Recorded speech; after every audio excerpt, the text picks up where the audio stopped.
Padre, esta noche estamos contentos de reencontrarnos luego de una semana en la que nos has guardado, bendecido, acompañado, y tu palabra ha resonado, Señor, en nuestra mente y en nuestro corazón, lo que hemos aprendido el martes pasado, y pedimos ahora tu bendición para este tiempo. Toca a Abraham, bendícele, que pueda él compartir con nosotros lo que ya le has dado, Señor, que lo haga con libertad y en el poder del Espíritu.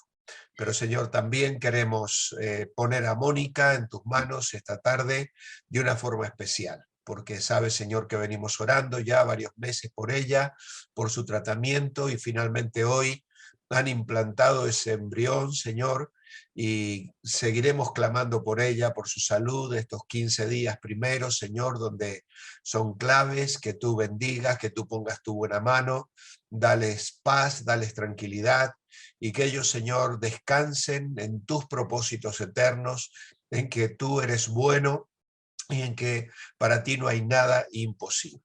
Señor, por eso le presentamos delante de ti. Nosotros hemos de seguir clamando y derramando nuestro sentir, Señor, haciéndote saber nuestro anhelo, que es la bendición, el deseo de ambos de poder tener un hijo y formar una familia. Señor, tú sabes lo que es mejor para ellos y les ponemos en tus manos, confiando en tu amor, tus buenos propósitos y tu buena voluntad. Así, Señor, clamamos a ti por cada uno de los que estamos aquí, porque sabes que todos tenemos nuestras luchas, nuestras necesidades, y gracias, Señor, porque eres un Padre maravilloso, como estamos viendo a lo largo de esta semana. En ti podemos descansar. Te alabamos, te bendecimos y nos ponemos en tus manos, en el nombre del Señor Jesucristo. Amén y amén. Amén. Siempre recuerdo el Salmo 139, que es uno de mis preferidos, ¿no?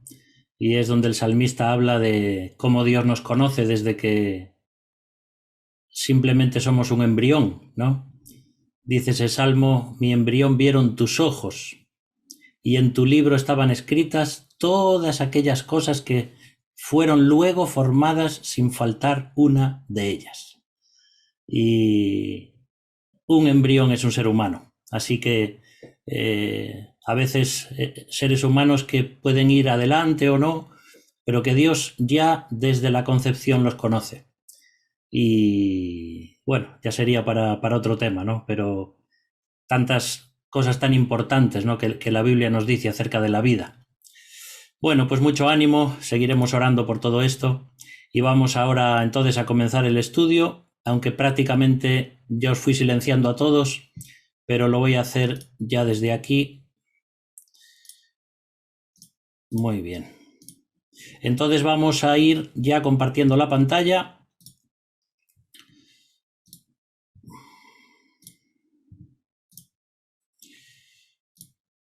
Bien.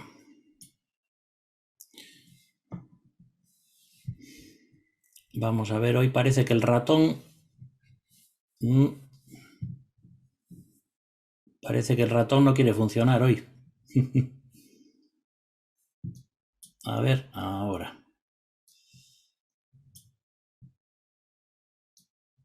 Muy bien. Bueno, ya veis que estamos estudiando este tema acerca de la palabra de Dios, viendo cómo se formó la Biblia, y es hoy un día donde vamos a seguir adelante porque el martes pasado vimos acerca de la gestación.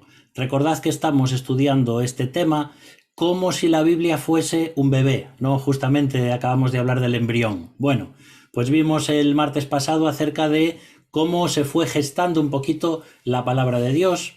Esto no es que haya acontecido así, ¿vale? De nuevo repito que son simplemente metáforas que uso para que podamos entenderlo un poquito mejor. Entonces vimos el martes pasado cómo la escritura se fue gestando, vimos lo que es la escritura en cuanto a cómo comenzó la escritura, y si os acordáis hablamos de cómo se escribía en piedra y en madera y en barro y en pergamino y en papiro, etc. Es importante hablar de cómo comenzó la escritura para recordar que el proceso que Dios usó para escribir la Biblia también tenía que ver con los medios que tenían en aquellas épocas también.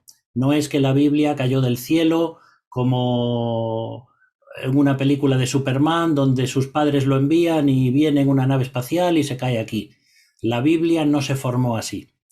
La Biblia fue una recopilación, fue una revelación, fue una escritura que poco a poco se fue cumpliendo. Entonces, eso es algo que tenemos que tener en cuenta. Y recordemos que la Biblia no se escribe en español o en castellano, ¿vale? Son sinónimos. El otro día me decía Rubén que hay una diferencia, que el español es la persona y el castellano es el idioma, pero también son sinónimos, podemos usarlos indistintamente. Entonces, lo que vamos a ver hoy es el nacimiento, por decirlo así. Vamos a ver cómo hay unos manuscritos que son muy especiales y vamos a ver hoy 3 manuscritos. Vamos a dejar otros más para ver en las próximas clases, porque esos manuscritos lo que hicieron fue que a partir de ellos es de donde se comienzan a hacer las copias. Recordad que las Biblias que nosotros tenemos son copias de copias de copias de copias, ¿vale? Recordad que no hay originales. Vamos a ver hoy un poquito el por qué. Entonces, los manuscritos vamos a comenzar a ver hoy, pero los del Nuevo Testamento. Y esta clase de hoy y la que viene posiblemente serán sobre los manuscritos del Nuevo Testamento. Y las siguientes después vamos a ir al Antiguo Testamento. Vamos a hacerlo así para que pueda entenderse un poquito mejor, para no empezar desde el Génesis o desde la Torá, desde el Pentateuco. Entonces, estos manuscritos que tenemos hoy en día son de la segunda mitad del siglo I, porque lógicamente el Nuevo Testamento, desde Mateo hasta Apocalipsis, prácticamente se escribe en esa segunda mitad del primer siglo. Una vez que el Señor Jesús muere, luego resucita, luego asciende al cielo, luego esperan en Jerusalén a que venga el Espíritu Santo, y cuando viene el Espíritu Santo, pues de allí a unos años, cuando empiezan a suceder todas las cosas de Hechos, etcétera, etcétera, comienzan a escribirse ya cartas del Nuevo Testamento. Algunos dicen que la de Santiago posiblemente fue la primera en escribirse, pero lógicamente la Biblia que tenemos no nos muestra el sentido cronológico. La Biblia no la tenemos en sentido cronológico en cuanto a cómo se escribió, sino más o menos en cuanto a cómo fue sucediendo la historia. Y entonces fue ahí que los evangelistas, que prácticamente fueron los últimos que escribieron sus evangelios, pero ahí todos esos libros se van escribiendo en esa segunda mitad del siglo I. También tenemos que decir que el uso del papiro, si recordáis, el papiro era una planta, y entonces si ese manuscrito o las cartas que se escribían en papiro, que es un papel vegetal, se pasaban de unos a otros y se iban manoseando, ese papiro no duraba más de 10 años y se echaba a perder. Los manuscritos que tenemos hoy, que son de papiros, son manuscritos que se han conservado porque no se han usado. ¿De acuerdo? Es porque se han conservado de una forma perfecta, sea por la falta de humedad o sea porque se han metido en urnas de barro, etcétera, etcétera. Pero si un manuscrito, como podían ser, imagínate el manuscrito que escribe Mateo, por ejemplo, el que sale de su pluma, esos manuscritos que se fueron pasando de iglesia en iglesia o de persona en persona, con el uso se fueron estropeando, por eso se perdieron los autógrafos, ¿vale? Los autógrafos son los escritos originales, se le llama así, aunque un autógrafo es también cuando pones tu firma, ¿vale? Pero el autógrafo es el escrito original y el agiógrafo es la persona que escribía ese escrito original. Así vamos aprendiendo palabras nuevas. Yo creo que os decía el otro día, que el ser humano es muy dado a idolatrar las cosas y a adorar las cosas. Hay relatos en el Antiguo Testamento, por ejemplo, de esa serpiente que tenía de bronce que hizo Moisés para que las personas la viesen y confiasen, y si tenían fe, Dios los sanaba de esas mordeduras de las serpientes que había enviado en el desierto. Pero esa serpiente no se tiró después de eso. Y resulta que los israelitas la tenían también como una reliquia, y entonces la adoraban y caían en la idolatría. Y esto lo vemos no solamente en la Biblia y en los tiempos bíblicos, sino hoy en día. Fíjate, hay cosas tan absurdas, por ejemplo, como algunos dicen que existe el santo prepucio de Jesús, es decir, al octavo día, cuando le cortaron el prepucio a Jesús, en ese rito judío, pues parece ser que alguien lo conservó y que lo tienen en algún sitio como un símbolo de adoración. Es decir, los seres humanos somos así, adoramos cualquier cosa. Entonces, si realmente tuviésemos los originales, aunque por un lado sería muy bueno, eso sería algo que el ser humano idolatraría y adoraría más que al Dios de la palabra. Y lo que tenemos que entender es que la palabra de Dios se nos dio porque es un camino hacia Dios, pero no es un fin en sí mismo. Aunque la palabra de Dios es eterna, no es el libro al que debemos adorar, sino que es la persona a quien debemos adorar, que es Cristo. Si la palabra es la palabra escrita que tenemos, Cristo es la palabra eterna, la palabra encarnada. Y por eso es más importante siempre el ser o la persona que lo que hace o la escritura que crea ese ser. Ahora, lo que tenemos aquí, por ejemplo, en esta foto es el papiro número 37, donde se puede leer parte de la narración de Mateo 26, versículos 19 al 37. Muchos de los manuscritos que tenemos, o de los miles que hay, son partes de la Biblia. No hay Biblias completas. Y algunos son simplemente algún versículos. Entonces, por ejemplo, lo que os voy a poner hoy son fotos reales de manuscritos, y papiro 37 es del año 255, ¿vale? Después de Cristo. Hay que entender una cosa importante también. A veces creemos que 200 años o 150 años después de que se escribe ese manuscrito bíblico, nos puede parecer mucho tiempo. Sin embargo, hay miles de manuscritos que son relativamente cercanos como este.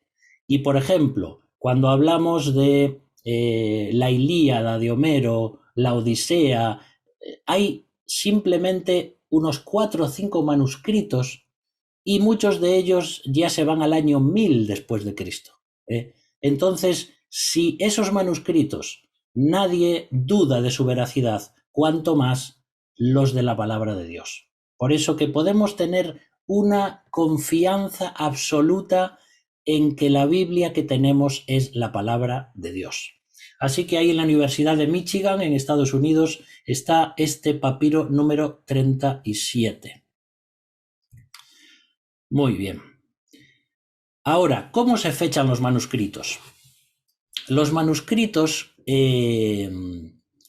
pensad, estamos hablando de fechar en castellano, ¿vale? A lo mejor los gallegos, como usamos fechar para cerrar una puerta, pero no estamos hablando de una llave, ¿vale? Estamos hablando de datar, de fechar los manuscritos. Esto tiene que ver con la caligrafía. Por cierto, si veis ahí en la pantalla una rayita azul, creo que la he hecho sin querer, como si estuviera usando creo que el ratón se cambió y se puso en modo lápiz. Está un poquito loco el ratón hoy. Tengo que darle queso, porque si no, luego tiene hambre y hace estas cosas. En cuanto a la caligrafía, por ejemplo, se sabe de qué año o de qué siglo es un manuscrito. También, por ejemplo, el tamaño que tienen las letras, la separación que tienen las letras y la forma de las letras. Hay eruditos científicos realmente que se dedican a estudiar estos textos. Por ejemplo, hay una cosa que tiene que ver con la caligrafía, que es cuando alguien puede conocer la personalidad del escritor a través de su forma de escribir. Esto es una ciencia actual, no tiene nada que ver con la Biblia, se llama grafología. Es decir, esto a veces los usan algunos peritos que tienen que ver con cómo conocer, por ejemplo, a una persona que ha delinquido, por ejemplo. Entonces uno puede ver si tiene rasgos neuróticos o alguna serie de cosas, o psicópatas, por la forma en la que escribe. Entonces los grafólogos pueden decir bastante de una persona simplemente viendo cómo escribe y también cómo firma. Y de la misma forma, o algo parecido, es lo que se hace con los textos bíblicos. Los manuscritos es todo un estudio de personas que se dedican a esto y que pueden saber también por las columnas, por la apariencia, si tiene signos de puntuación o no. Todo esto es una carrera que se estudia, como se estudia otra profesión. Y entonces se puede saber con bastante certeza la fecha en la que se escriben esos manuscritos. Ahora te pongo aquí, por ejemplo, un uncial, que es el uncial 0314. Fíjate, este que te pongo aquí en la foto es simplemente una frase de Juan 5:43. ¿Ves ahí cómo está escrito en griego? ¿Vale? Si supiésemos griego, pues sabríamos leer lo que pone eso. ¿Por qué es un uncial? Bueno, porque hay dos tipos de manuscritos griegos. Recordad que estamos hablando del Nuevo Testamento. Un manuscrito es el uncial, que esos son los que se escribían con letra mayúscula. Y luego están los manuscritos cursivos, que como dice su nombre, se escribían en cursiva y con letra minúscula. Pero sobre todo estos se escriben a partir del siglo IX después de Cristo.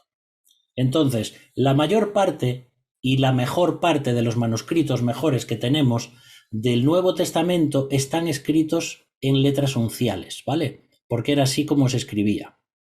Tenemos más de 5.000 manuscritos del Nuevo Testamento a día de hoy. Esto significa que hay 5.000 copias del Nuevo Testamento, sea en mayor o menor medida, que estas cosas se van comparando unos con otros para saber cuál es exactamente lo que escribió el autógrafo original o el agiógrafo. Pero recuerda que la mayoría son trozos de algún libro. Entonces, como luego te voy a poner un vídeo al final, cuando terminemos, vamos a ver que no es nada fácil investigar todo esto. Alguno de vosotros puede preguntarse, bueno, yo ya tengo la Biblia, entonces, ¿para qué romperme la cabeza con todo esto? Bueno, pues es para que sepamos lo difícil que es llegar a tener una Biblia como la que tenemos hoy.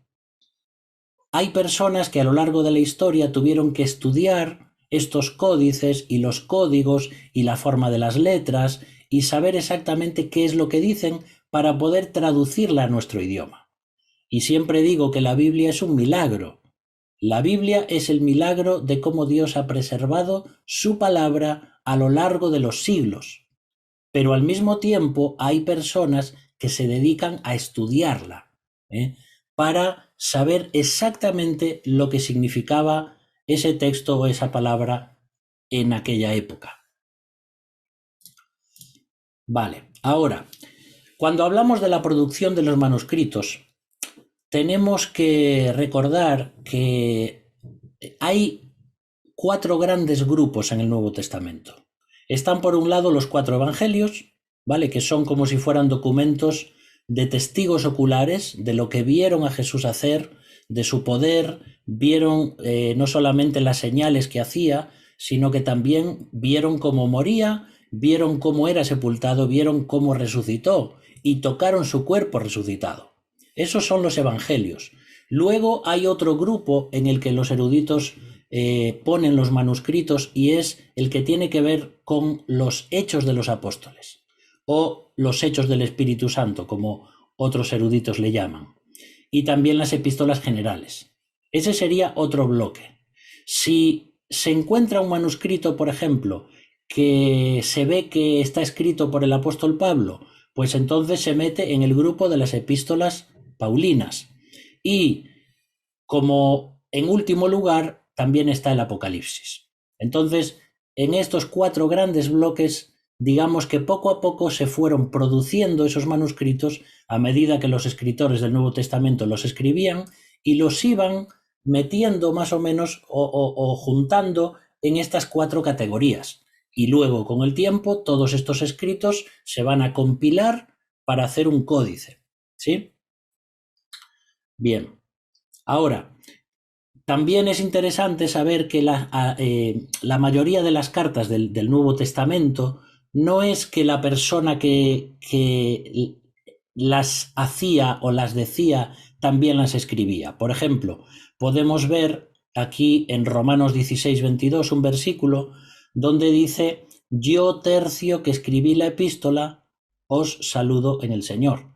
Entonces, decimos que Romanos es una carta del apóstol Pablo, ¿verdad?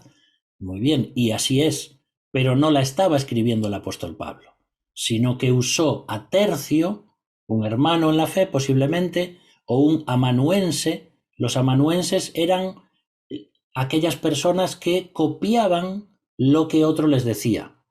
Así como en el colegio nosotros, el profesor o la profesora decía, bueno, hoy toca dictado, así que nosotros nos poníamos a escuchar y teníamos que ir escribiendo lo que escuchábamos, poniendo los signos de puntería, como decía Lelutier, y todas las cosas, ¿no?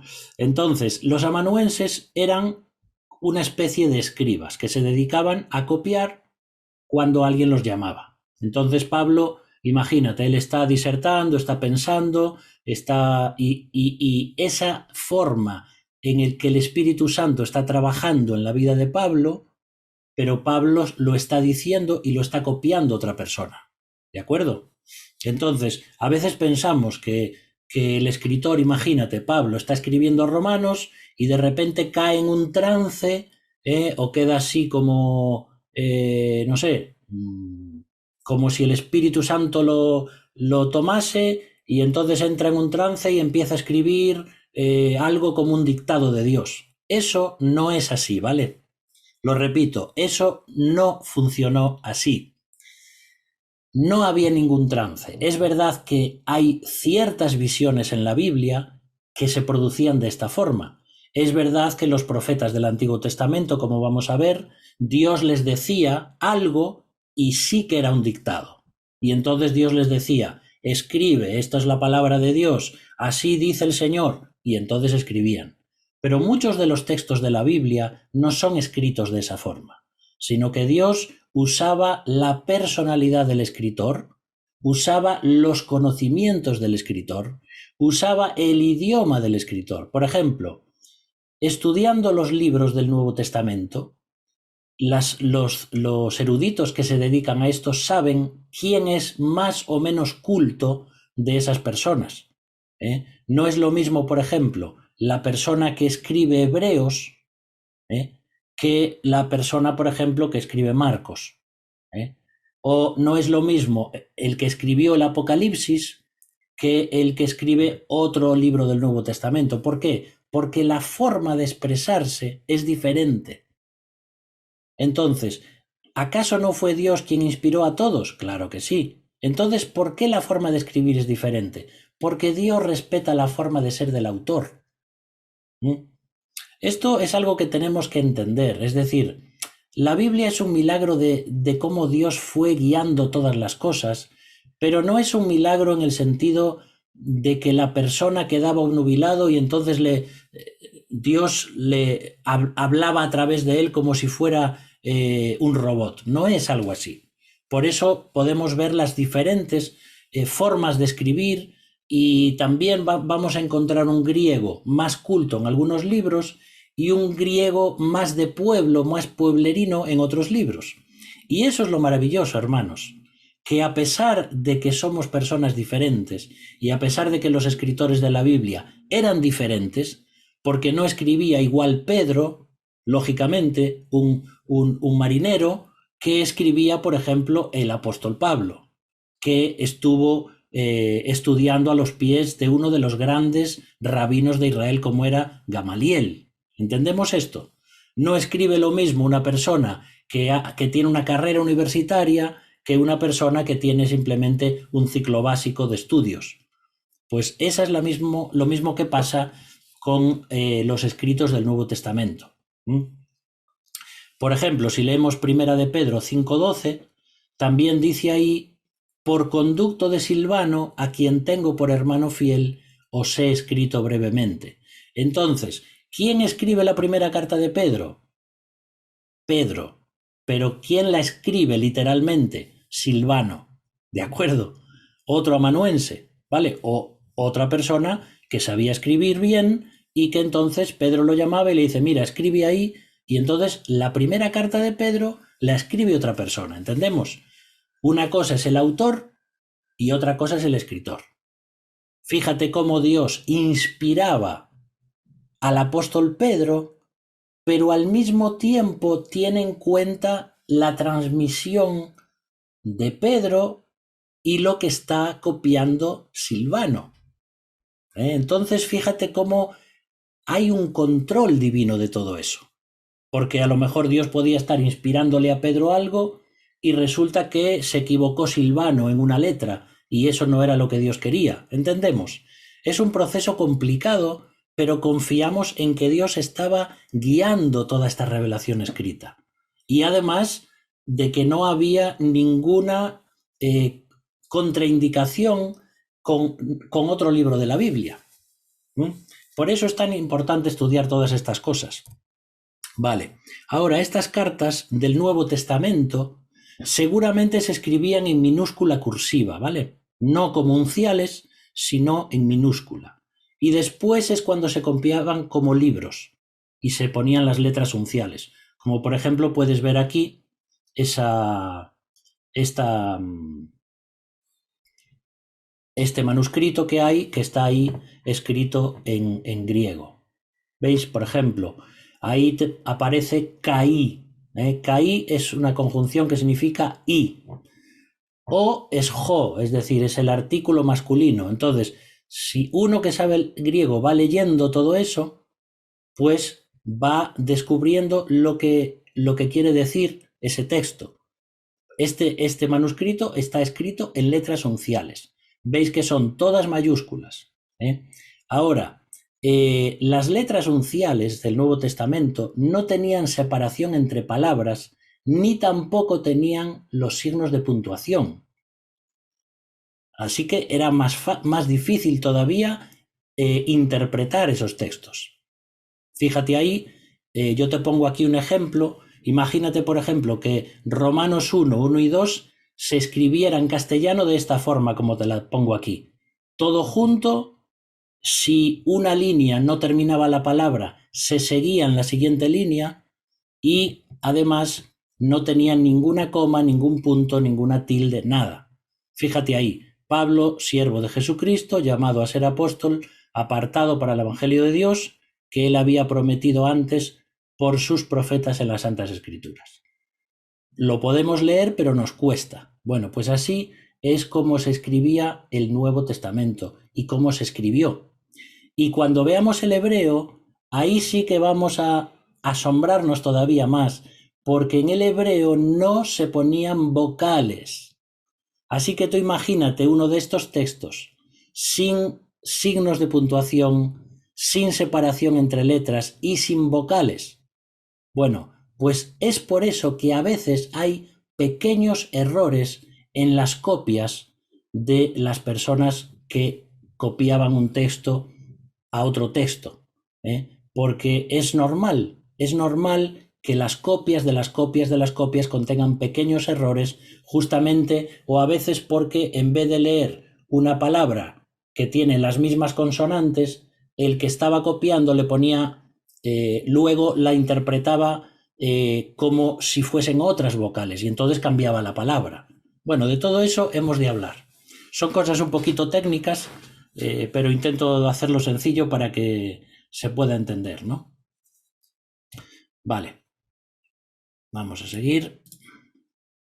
La letra uncial, es decir, la letra mayúscula que se escribía a mano, aparece en unos 650 manuscritos, que incluyen 95 papiros y más de 270 leccionarios. Los leccionarios eran una especie, por decir así, de libritos que se usaban para leerlo en público en los cultos, ¿vale? Entonces, de ahí es de donde se van sacando textos de la palabra de Dios, y ya veis que esa letra uncial aparece en 650 manuscritos que tenemos hoy. Y las copias más importantes son las más antiguas y son las que se están descubriendo recientemente. Esto quiero que quede muy claro, ¿sabéis? Porque fíjate, a ver cómo me puedo explicar bien.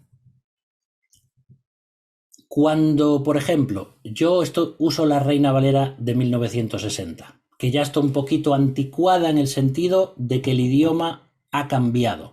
Hoy ya tenemos, por ejemplo, la Reina Valera 2020, que ya está más actualizada. Ahora, ¿por qué pensamos que la Biblia, cuanto más antigua, es más fiel al original? Porque esto es así. Yo me acuerdo de mi abuelo paterno, que a veces venía el domingo al culto y venía con su Reina Valera de 1909. Yo tenía la 60. Y entonces me decía, Abraham, mira, ven aquí. Porque él había descubierto algunos cambios y decía, ¿cómo puede ser que ahora la Reina Valera 60 ponga esta palabra cuando en 1909 ponía esta? ¿No? Y decía, por ejemplo, creo que recuerdo un versículo que me decía él, un versículo del Nuevo Testamento, que no me acuerdo ahora en qué carta es, que decía la purificación de nuestros pecados, ¿no? Por medio de sí mismo. Bueno, pues en la 1909 decía la purgación de nuestros pecados. Entonces mi abuelo echaba las manos a la cabeza y decía, el pecado se purga, como dice aquí, no se purifica, dice. ¿Cómo vas a purificar un pecado si es pecado? Y entonces él luchaba con esas cosas, ¿no? Y entonces pensamos que cuanto más antiguo es una versión, más cerca del original está, pero es totalmente al contrario. Y te preguntarás cómo puede ser. Porque es que mira, en las últimas décadas, en los últimos 50, 60, 70, 80 años, escucha, se están descubriendo manuscritos más cercanos al original. ¿Entendemos esto? Los manuscritos que tenía Casiodoro de Reina y Cipriano de Valera cuando hicieron la versión Reina Valera, o la Biblia del Oso después del año 1500, esa Biblia se hizo estudiando solamente los 6 o 7 manuscritos que tenían. Y yo siempre digo que realmente el trabajo que hicieron estos hombres fue casi un milagro, porque con tan pocos manuscritos aún estamos usando la Biblia hoy, la que hicieron ellos, aunque actualizada, pero realmente Dios los iluminó para hacer una Biblia que es una maravilla. Pero ¿qué pasa? Ellos tenían pocos manuscritos y eran manuscritos del cuarto, del quinto, del sexto siglo después de Cristo. Pero ¿qué pasa? Hoy en día, gracias a la arqueología, gracias a la papirología, gracias a todas estas nuevas ciencias y todo lo que se está descubriendo, se están descubriendo manuscritos del siglo I y del siglo II. ¿Qué pasa? Entonces, los que estudian esto saben que esa palabra, tal como está ahí, o ese manuscrito, ese sí que es más cercano al original, ¿entendemos? El manuscrito los que se encuentran hoy, los que están más cerca de la vida de Jesús y de los apóstoles, son los más cercanos al original. Y es de esos manuscritos de donde se están haciendo las nuevas traducciones bíblicas, queridos hermanos. Por eso, aunque siempre somos dados a defender nuestra versión como la mejor, no hay una versión perfecta de la Biblia. Hay una versión que se dice perfectible, es decir, toda versión de la Biblia se puede mejorar. Y necesitamos todas las versiones de la Biblia para entender correctamente el texto bíblico. ¿Sí? De esto hablaremos más adelante, pero yo quiero dejar esto claro. Si tú quieres una versión bíblica que esté más cerca del original, necesitas confiar en las nuevas traducciones. Porque hay ciertas palabras que tenemos o algunos textos espurios que se llama. Los textos espurios es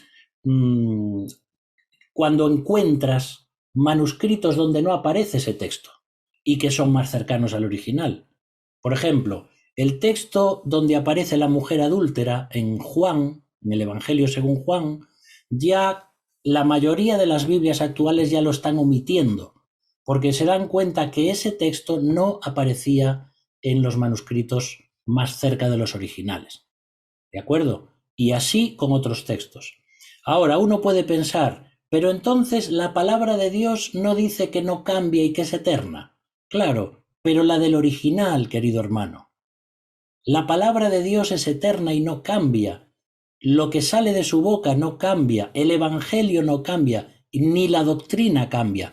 Pero hay ciertas palabras que sí cambian porque nuestras Biblias son traducciones de copias, de copias, de copias. Y aún así, como digo siempre, nuestras versiones, sea la que sea, siguen transformando las vidas, siguen el Espíritu Santo usando estas versiones para darnos convicción de pecado. ¿O acaso solamente hay una versión que sea la única donde el Espíritu Santo convence de pecado? Por eso es un milagro todo esto, hermanos. Y por eso tenemos que aprender a respetarnos unos a otros, sea que usemos una versión o sea que usemos otra. Ya hablaremos qué versiones son mejores para estudiar la Biblia y cuáles son mejores para entenderla. Pero eso lo hablaremos en otra clase. Así que, nuevas versiones bíblicas, se está descubriendo más exactamente el sentido de lo que quería decir el escritor. Pero todas las versiones de la Biblia que tenemos son muy buenas. Y tienes que pensar que no es una persona la que traduce la Biblia, es un gran equipo de traductores y de lingüistas, que saben muchísimo más que nosotros de cómo traducir la palabra de Dios. Vale, vamos a centrarnos ahora en los manuscritos más valiosos que tenemos actualmente. Aunque estamos diciendo que se están descubriendo nuevos manuscritos, todavía tienen que ser tratados, revisados, digamos, montados también, porque algunos son trocitos que están en 1000 añicos y hay que restaurarlos y hay que juntarlos otra vez. Entonces, en los próximos años irán surgiendo mejores manuscritos cada vez más y la palabra de Dios será cada vez mejor, por decirlo así. Los manuscritos más valiosos que tenemos son los que se encontraron en los años, es decir, los que se encontraron no, los que se escribieron del año 300 al 450 después de Cristo. Estos son los mejores que tenemos hoy en día y son el manuscrito vaticano. No te asustes porque no es que lo hizo el Vaticano, ¿vale? Sino porque se guarda ahí, el manuscrito sinaítico y el manuscrito alejandrino. Entonces vamos a ir viendo un poquito cada uno de ellos, porque es de estos 3 manuscritos que son los más importantes del mundo hoy en día y es de donde luego van a salir pues todo lo que son el tema del Textus Receptus, donde va a salir la Vulgata Latina, donde van a salir los demás códices y donde van a ir traduciendo de estos originales, por decir así, aunque no son originales, son copias, pues todas las Biblias que tenemos hoy. El manuscrito vaticano, o que se conoce también como el Códice Vaticano o Codex Vaticanus, es del siglo IV. Esa es una imagen de lo que es el Códice Vaticano hoy en día, ¿vale? Está en Roma, en la Biblioteca del Vaticano. Y es un libro que tiene prácticamente todo el Antiguo Testamento y el Nuevo Testamento. La encuadernación que tiene está hecha en códice, es decir, el códice, os acordáis que era como un libro cosido, ¿vale? No es hojas ni un rollo ni hojas sueltas, sino que es un códice como un libro y es el manuscrito vaticano, el más importante de todos. Y por cierto, ¿quién lo tiene? Pues Roma. Esas cosas, y de hecho durante cientos de años no se dejó ver estos materiales, ni copiarlos, ni digitalizarlos como están hoy en día. Pero gracias a Dios todo esto va saliendo a la luz. Ahora, este códice del Vaticano, del Antiguo Testamento le falta buena parte del Génesis y algunos de los Salmos, porque a veces uno encuentra pues muchos manuscritos, pero resulta que faltan hojas. Del Nuevo Testamento también aquí falta desde Hebreos 9:14 hasta Apocalipsis.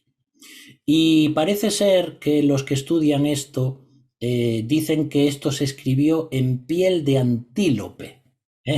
Tú mira, ¿cómo podemos saber no solamente qué es piel, sino de qué animal es, ¿no? Bueno, pues la ciencia hoy en día nos permite tener todos estos conocimientos. Algunos dicen que Constantino II, el emperador, Constantino II le encargó a Eusebio de Cesarea que hiciera 50 copias de esta Biblia. Y esta es una de ellas.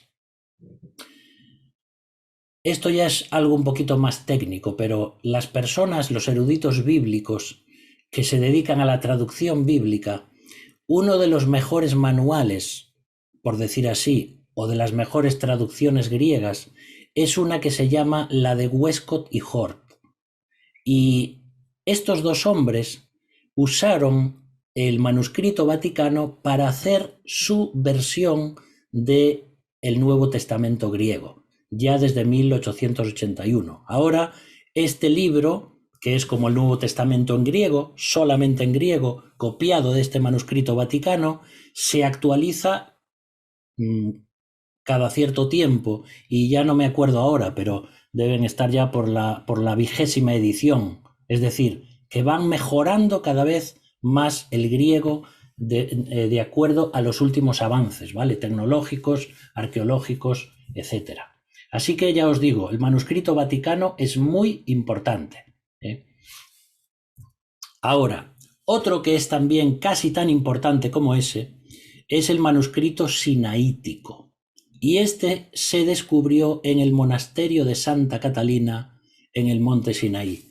Te das cuenta cómo el catolicismo romano todo lo mejor se lo llevan ellos, por el poder que tienen y por lo que sea, pero como la palabra de Dios, los manuscritos, etcétera, lo tienen todo, ¿no? Y aquí, pues en este monasterio de Santa Catalina encontramos este manuscrito. Fíjate esta foto, es una foto real, parece una maqueta, porque es un lugar muy grande, pero tú ves ahí el monte Sinaí detrás, y al pie, en la falda del monte Sinaí,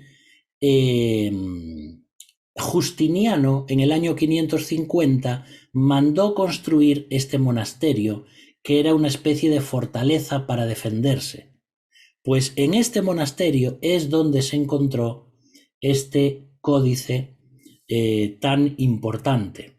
Mira, si uno va al interior de la biblioteca de este monasterio de Santa Catalina, los códices y los manuscritos bíblicos los tienen, como ves ahí, en cajas de acero inoxidable, donde dentro tienen como una especie de caja de cartón especial, y dentro tienen el manuscrito.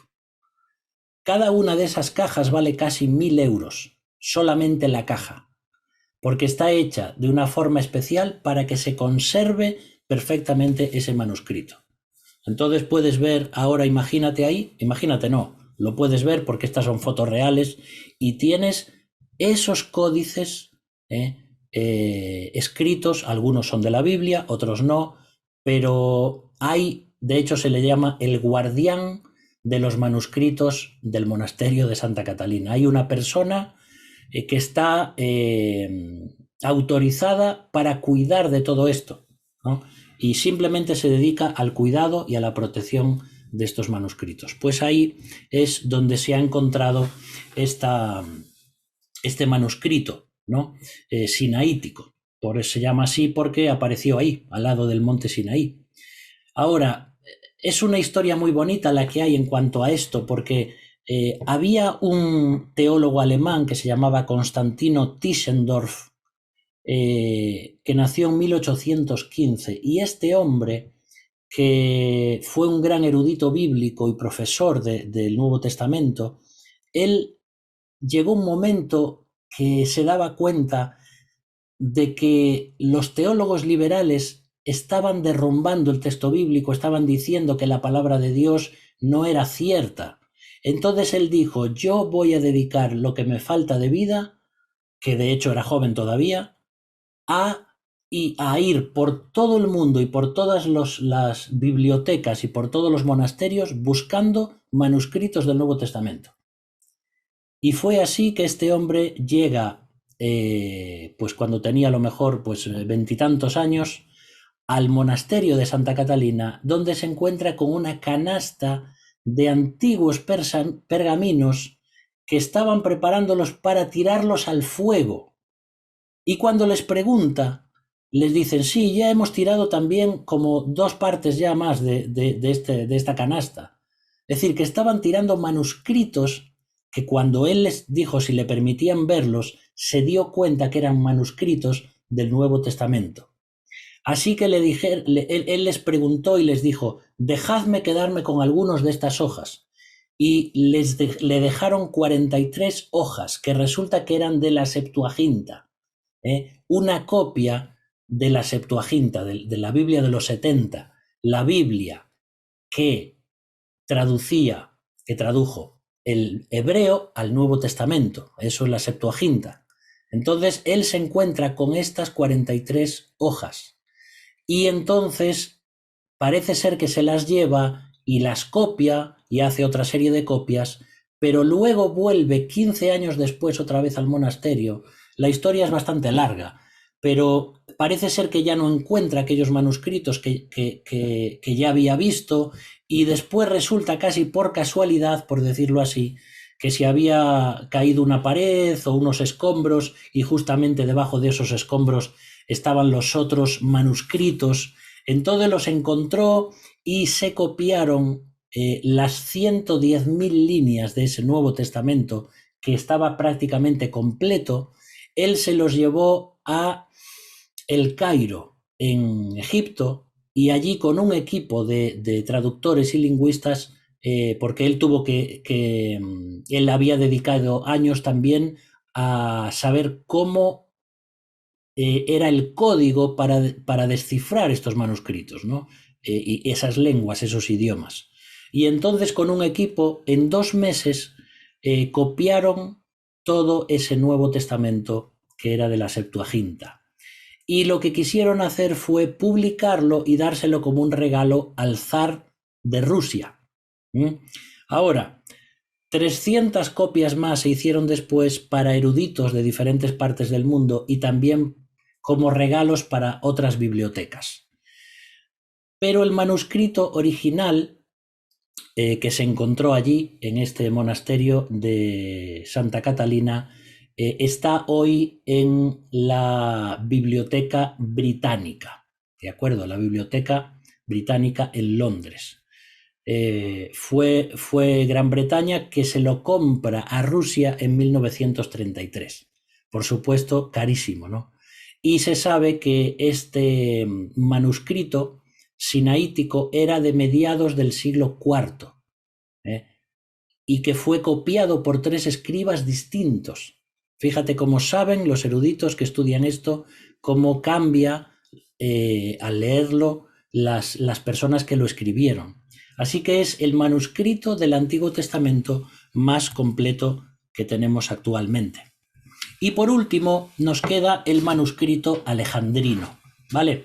Tenemos entonces manuscrito vaticano porque está en el Vaticano, manuscrito sinaítico porque se descubrió allí cerca y el manuscrito alejandrino porque parece que fue escrito en Alejandría. Se le llama el Codex Alexandrinus y este está hecho en 4 volúmenes, ¿vale? 4 códices. ¿Y dónde está? Pues en la Biblioteca Británica, ¿de acuerdo? Y este ya es del siglo V, así que tiene unos años más que los demás. Por eso se le da más importancia al de Vaticano y al sinaítico porque son más antiguos. Y cuanto más antiguo, más cerca la copia de las copias más cerca del original. El manuscrito alejandrino, en la foto que te puse antes puedes ver lo que vamos a decir ahora, que está escrito a 2 columnas, aunque aquí te pongo una foto también, pero solamente de una columna. El texto se escribe en 2 columnas y se escriben de 46 a 52 líneas por columna y de 20 a 25 letras por línea. Puede ser que esto te parezca interesante o no, pero realmente de aquí es de donde salen luego todas las copias y, como te decía antes, para hacer las Biblias que tenemos hoy. Por eso es importante conocerlo. Luego las letras iniciales de cada libro están escritas en tinta roja y también son más grandes que el resto. Esto lo puedes ver en cualquier códice o cualquier libro antiguo que puedas encontrar, o puedes tener alguno en casa o verlo en alguna biblioteca o lo que sea. Generalmente la caligrafía era muy importante. Y este manuscrito tiene los libros deuterocanónicos, aunque luego vamos a ver también el tema de los concilios, y que los concilios que se hicieron y las iglesias cristianas no aceptan los libros apócrifos porque no los consideran inspirados por el Espíritu Santo. En algunos códices sí aparecen. ¿Por qué? Porque los primeros cristianos, aunque creamos que no, leían bastante esos libros, como el libro de Enoc, por ejemplo, que me parece que ya dije el otro día que Pedro y Judas, cuando escriben, hacen referencia a esos libros, porque los leían y los conocían.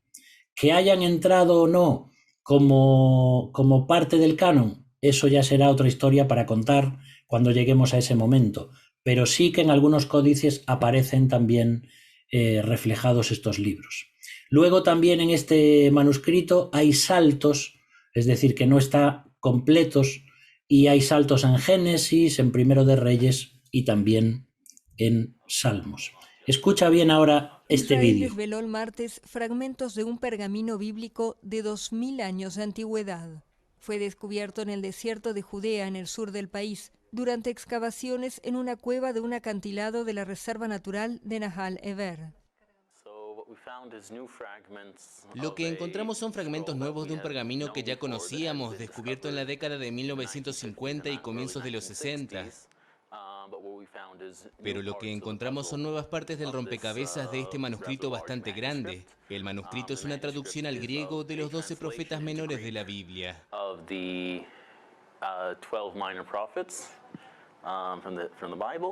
Según los investigadores, los fragmentos han permitido reconstruir pasajes de los libros de Zacarías y Nahum, y podrían ayudar a profundizar en la historia de la traducción griega de la Biblia. La Autoridad de Antigüedades de Israel cree que el hallazgo es uno de los más importantes desde los manuscritos del Mar Muerto. Bueno, fijaos, porque ese vídeo es del año pasado, ¿sí? Tiene más o menos un año. Y están diciendo que después de los manuscritos que se encontraron en las cuevas de Qumran, allí en el sur del Mar Muerto, este posiblemente es uno de los grandes descubrimientos. Es decir, fíjate cómo estamos diciendo que son pequeños trocitos de manuscrito, pero cómo los que estudian todo esto saben formarlo, es como un rompecabezas para ellos. Entonces van viendo dónde cuadra cada uno y están viendo, si es así lo que están diciendo en esta noticia, que tiene 2000 años de antigüedad. Entonces estamos hablando de un manuscrito que prácticamente es del siglo I, queridos hermanos. Y si esto es así, y los avances que vienen y las cosas que se van a ir descubriendo nos van a ir acercando todavía más al significado exacto de la palabra de Dios.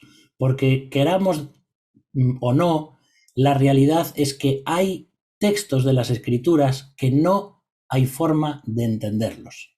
Hay ciertas frases de las Escrituras que nadie es capaz de interpretar correctamente y son como textos misteriosos.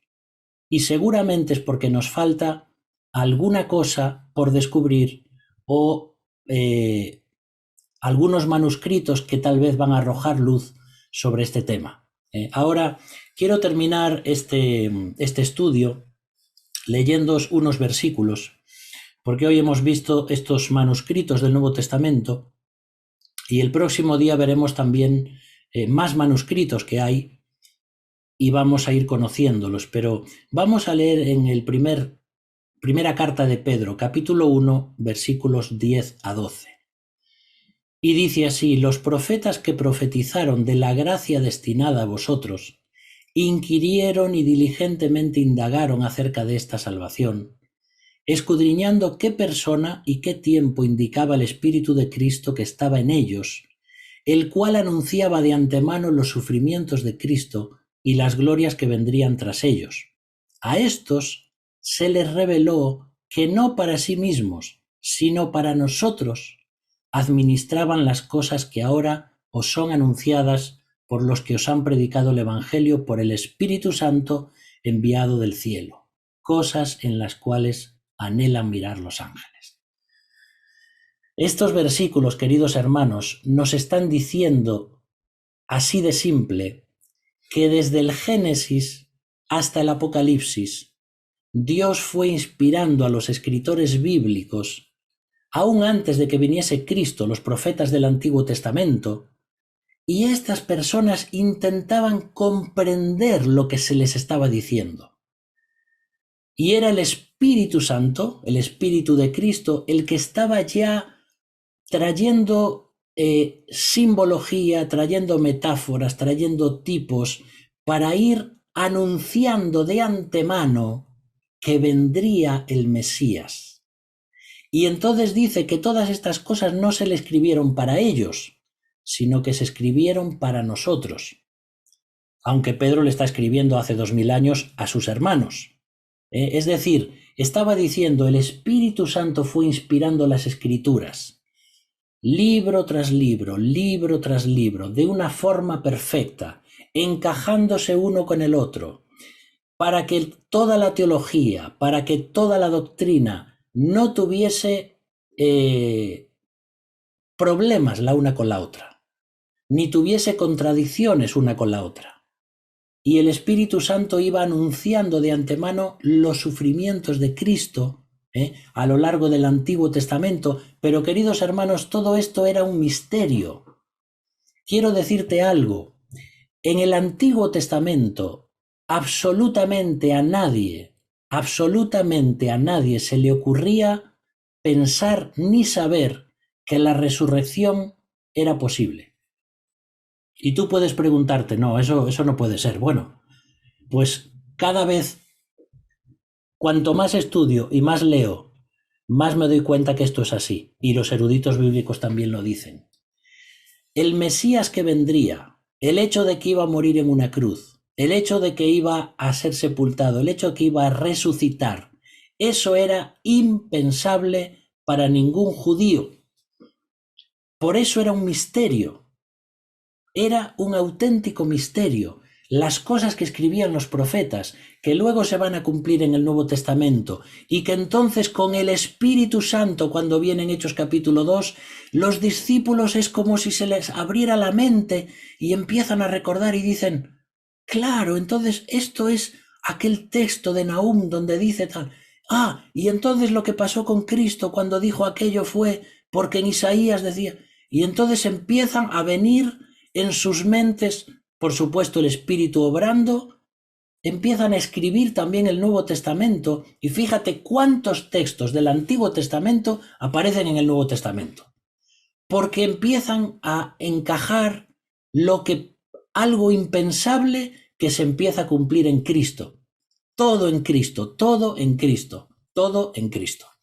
Por eso, queridos hermanos, pensar que desde el Génesis, desde hace miles de años, Dios ha estado inspirando a personas para escribir una Biblia que tú y yo hoy tenemos en nuestras manos, es algo que jamás podremos agradecerle a Dios, que ha guiado todo esta revelación de su palabra, que ha guiado a las personas y que los ha iluminado para saber qué textos tienen que formar el canon y cuáles no.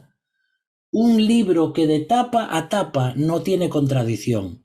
Un libro que comienza en un jardín y que termina en un jardín, que comienza con el ser humano perfecto y termina con el ser humano perfecto, y que todo lo que hay a través de los libros y a través de la historia es Dios trabajando cumpliendo su plan, trayendo su revelación y siendo y cumpliendo aquello que es su voluntad. Esto, queridos hermanos, es un milagro.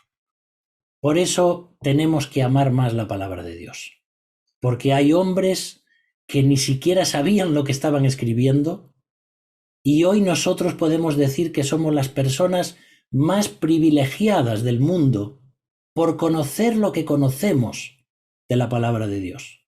Cosas, dice ahí, en las cuales anhelan mirar los ángeles. Los ángeles no entendían muchas cosas. Los ángeles no entendían cómo Dios mismo iba a nacer en pañales en un pesebre. Los ángeles no entendían y guardaron silencio cuando veían que su creador estaba muriendo en una cruz. ¿Qué podían pensar los ángeles? ¿Qué sabían los ángeles sobre la iglesia? Los ángeles aprenden en la historia al ver lo que Dios hizo. Y aprenden hoy también, como dice el Nuevo Testamento, de ti y de mí, porque para ellos es inconcebible cómo Dios fue haciendo todas las cosas, ¿no? Bueno, esto ya es un tema para hablar largo y tendido, pero os dejo este versículo, queridos hermanos, para que valoremos la palabra de Dios, porque realmente es algo maravilloso. Aunque es cierto que estamos viendo los entresijos técnicos de cómo se fue formando, también tenemos que reconocer por fe y también por ciencia que la Biblia es un milagro, que la Biblia transforma la vida, que la Biblia es una revelación especial de Dios para que nosotros podamos saber cómo ser salvos. Y esto es lo que tenemos que predicar y lo que tenemos que hablar a las demás personas. Entonces, el próximo día veremos ya el desarrollo de la Biblia. Hemos comenzado con la gestación, hoy el nacimiento, el próximo día veremos cómo la Biblia va creciendo, por decir así, y cómo se van aumentando más manuscritos.